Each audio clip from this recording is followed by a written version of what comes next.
So the U.S. has still sanctioning the ICC over issuing arrest warrants for the Israeli officials, Bibi Netanyahu and the defense minister.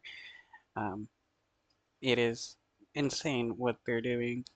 Um, they're doing this because they want to use the ICC only to punish nations they don't like, which is why they had no issue when the ICC issued arrest warrants for Putin. Vote the yeas are 247, the nays are 155. The bill is passed. The U.S. House of Representatives has the top criminal court in its crosshairs as Washington attempts to rebuke the ICC. The International Criminal Court has overstepped its authority and set a dangerous precedent by seeking arrest warrants for Israeli Prime Minister Netanyahu and Israel's Defense Minister Gallant.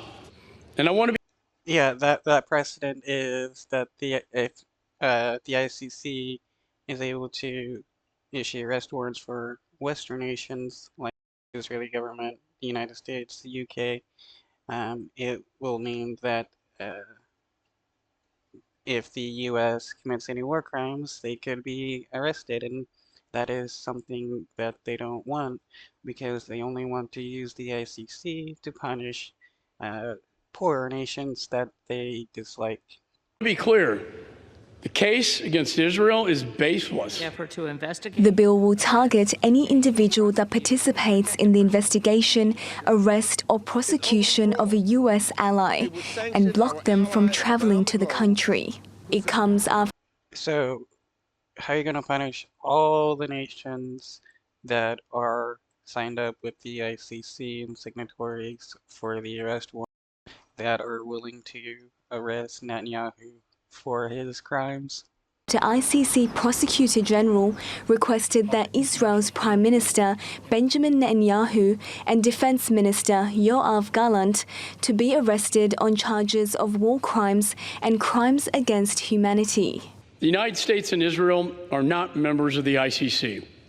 The ICC itself was created as a court of last resort if national governments are unwilling or unable to try cases in their jurisdiction.